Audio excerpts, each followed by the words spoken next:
Another caller. Vaheguru Ji Ka Khalsa, Vaheguru Ji Ki Fateh Ji. Vaheguru Ji Ka Khalsa. Vaheguru Khalsa, Vaheguru Fateh Ji. हाँ जी. मैं गुरदीप ਸਿੰਘ ਬੋਲਦਾ ਜੀ ਕਾਂਸਲਰ ਤੋਂ हाँ जी.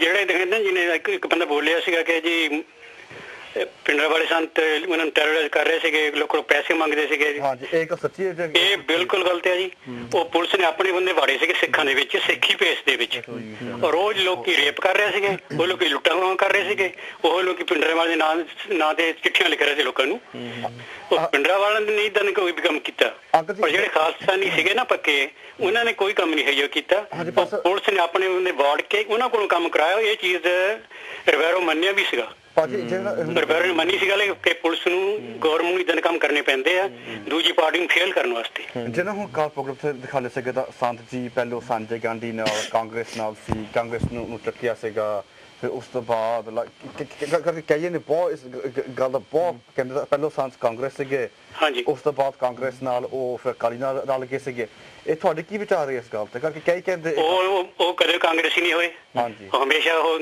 ਮਤਲਬ ਪੱਕੇ ਸਿੱਖ ਰਹੇ ਖਾਲਸਤਾਨੀ ਉਹ ਏਦਾਂ ਉਹ ਜਿਹਾ ਸਿੰਘ ਸੀਗੇ ਉਹ ਜਿਹਦਾ 10ਵੇਂ ਪਾਤਸ਼ਾਹ ਨੇ ਬਣਾਉਣੇ ਚਾਹੇ ਹਾਂਜੀ ਹਾਂਜੀ ਠੀਕ ਹੈ ਸਰ ਉਹ ਲਾਈਕ ਬੰਦਾ Singh Bahadur you just like Saint soldier ਔਰ ਇੱਕ ਚੀਜ਼ ਮੈਂ ਹੋਰ ਦੱਸਣੀ ਚਾਹੁੰਦਾ ਇੱਥੇ ਕਿ ਮੇਜਰ ਆਇਆ ਸੀਗਾ ਔਰ ਗੁਰਦੁਆਰੇ ਜਿਹੜੇ ਲੈਕਚਰ ਕੀਤਾ ਇਸ ਚੀਜ਼ ਦੇ ਬਾਰੇ ਗੁਰਦੁਆਰੇ ਮੈਂ ਨਾਮ ਵੀ ਦੱਸਦਾ ਕਿਉਂਕਿ ਆਪਣਾ ਜਿਹੜਾ ਬ੍ਰੌਡਵੇ ਤੇ ਨਾ ਸਿੱਖ ਸੈਂਟਰ ਉੱਥੇ ਇਹਨੇ ਦੱਸਿਆ ਸੀ ਉਹ ਮੇਜਰ ਸੀਗਾ ਕਹਿੰਦਾ ਮੇਰੀ ਡਿਊਟੀ ਲੱਗੀ ਸੀ 3 ਜੂਨ ਨੂੰ ਚੌਂਕ ਮਹਿਤੇ ਕਿ ਤੁਸੀਂ ਮਤਲਬ 9 ਵਜੇ ਰਾਤ ਦੇ ਅਟੈਕ ਕਰਨਾ ਔਰ ਵੱਧ ਤੋਂ ਵੱਧ ਤੁਸੀਂ ਬੰਦੇ ਮਾਰਨੇ ਆ ਘੱਟ ਤੋਂ ਘੱਟ ਫੜਨੇ ਆ ਔਰ ਵੱਧ ਤੋਂ ਵੱਧ ਨੁਕਸਾਨ ਕਰਨਾ ਉਹ ਲੇਕਿਨ ਕਹਿੰਦਾ ਮੇਰਾ ਹੌਸਲਾ ਨਹੀਂ ਪਿਆ ਮੇਰਾ ਹਿਆ ਨਹੀਂ ਪਿਆ ਮੇਰੀ ਦਿਲ ਨਹੀਂ ਕੀਤਾ ਅਟੈਕ ਕਰਨ ਦੇ ਗੁਰਦੁਆਰੇ ਦੇ ਉੱਤੇ ਤੇ ਉਹ ਕਹਿੰਦਾ ਅੰਦਰ ਮੈਂ ਸੁਨੇਹਾ ਭੇਜਿਆ ਬਾਬਾ ਠਾਕਰ ਸਿੰਘ ਜੀ ਸੀਗੇ ਉੱਥੇ ਕਿ ਜੀ ਤੁਸੀਂ ਇੱਦਾਂ ਕਰੋ ਜਿਹੜੇ ਤੁਹਾਡੇ ਕੋਲ ਹਥਿਆਰ ਜੋ ਕੁਝ ਵੀ ਹੈਗੇ ਨਾ ਉਹ ਤੁਸੀਂ ਸਾਨੂੰ ਭੇਜ ਦਿਓ ਸਰੈਂਡਰ ਕਰ ਦਿਓ ਮੈਂ ਨਹੀਂ ਚਾਹੁੰਦਾ ਕਿ ਅਟੈਕ ਕਰਾਂ ਕਹਿੰਦੇ ਉਹਨੇ ਬੰਦਾ ਭੇਜਿਆ ਉਹਨੇ ਗੱਲਬਾਤ ਕੀਤੀ ਉਹਨੇ ਜੋ ਕੁਝ ਵੀ ਉਹਨਾਂ ਕੋਲ ਸੀਗੇ ਹਥਿਆਰ ਸਾਰੇ ਮੈਨੂੰ ਵਾਪਸ ਭੇਜ ਸਾਡੇ ਕੋਲ ਕਰਤੇ ਬਾਹਰ ਕੱਢ ਦਿੱਤੇ ਅਟੈਕ ਨਹੀਂ ਕੀਤਾ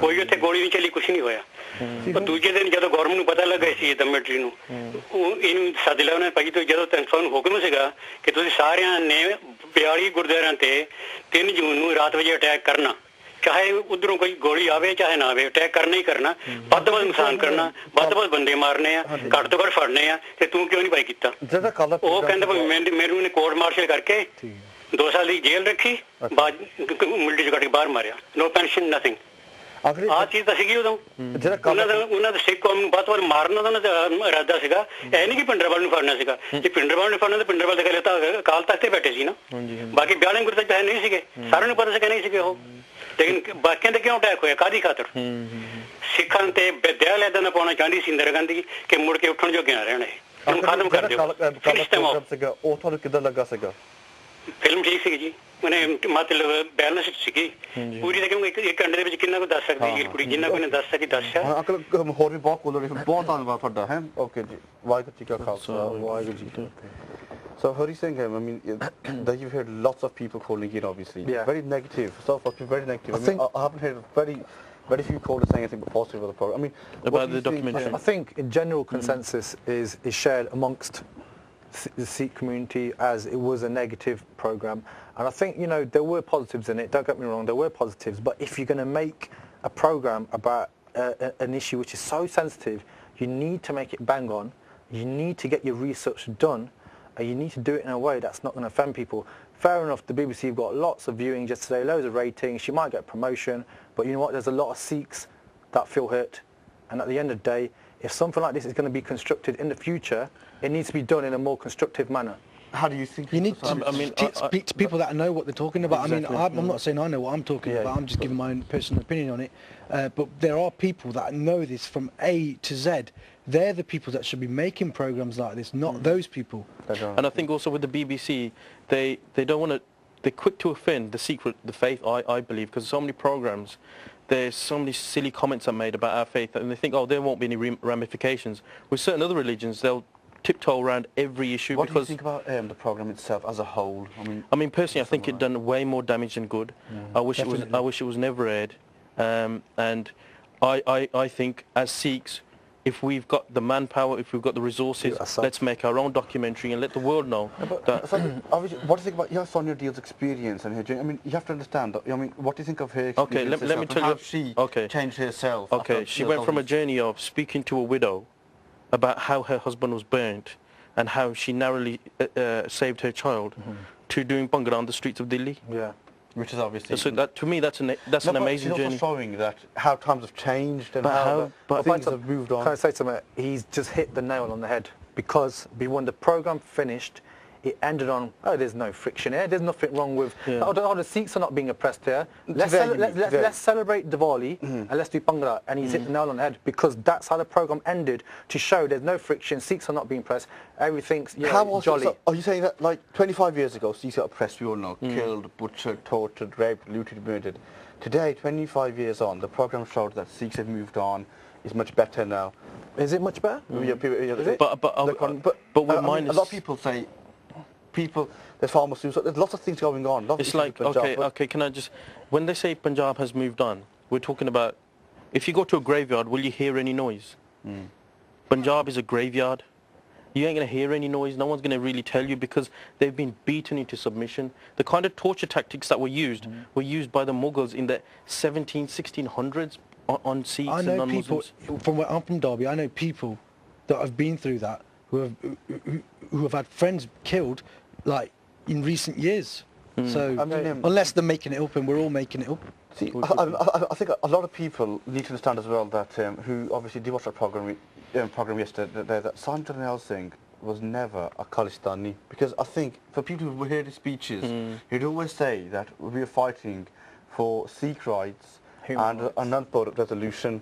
And when he was asked about Khalistan, he very simply said that I'm not for it, but I'm not against it. If they give it, great. If they don't, we're not. It's up to them. But my point is that...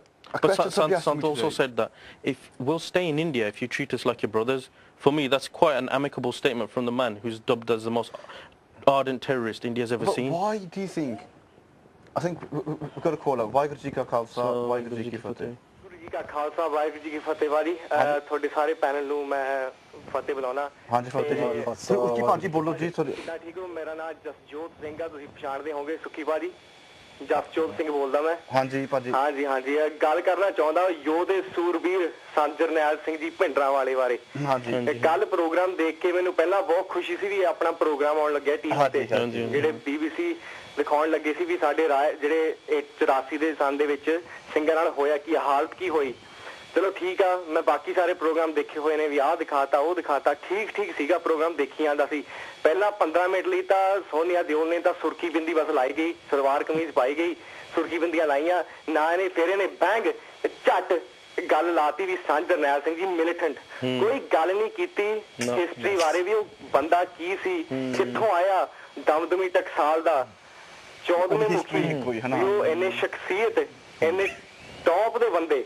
ਮਹਾਨ ਸਿੰਘ ਉਹ ਕਿੱਥੋਂ ਦਾ ਆਇਆ ਦਮਦਮੀ ਟਕਸਾਲ ਤੋਂ ਚੁਣੇ ਹੋਏ ਮੁਖੀ ਤੇ ਉਹਨੇ ਕੋਈ ਗੱਲ ਨਹੀਂ ਕੀਤੀ ਵੀ ਸੰਤ ਜਰਨੈਲ ਸਿੰਘ ਜੀ ਨੇ ਕਿੰਨੇ ਅੰਮ੍ਰਿਤ ਸੰਚਾਰ ਕੀਤੇ ਨੇ 12000 ਲੋਕ ਇੱਕ ਦਿਨ ਦੇ ਵਿੱਚ ਉਹਨਾਂ ਨੂੰ ਅੰਮ੍ਰਿਤ ਛਕਾਉਂਦੇ ਸੀਗੇ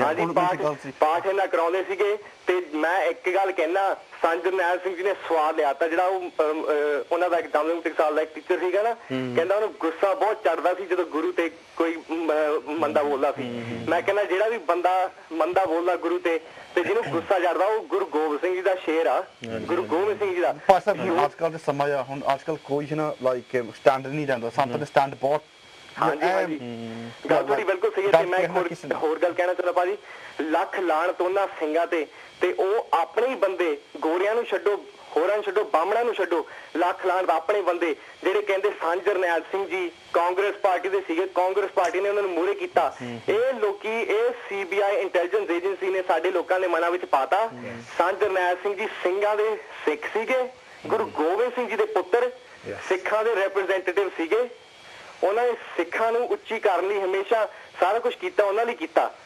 ਸਿੱਖਾਂ ਨੂੰ ਬਚਾਉਣ ਲਈ ਸਿੱਖਾਂ ਨੂੰ ਸਾਰਿਆਂ ਨੂੰ ਸਮਝਾਇਆ ਤੁਹਾਡੇ ਨਾਲ ਕੀ ਹਾਲਤ ਹੋ ਰਿਹਾ ਭਾਈ ਸਾਹਿਬ ਜੀ ਕਰ ਰਹੀ ਆ ਭਾਈ ਸਾਹਿਬ ਜੀ ਤੇਰਾ ਬਹੁਤ ਧੰਨਵਾਦ ਤੁਹਾਡਾ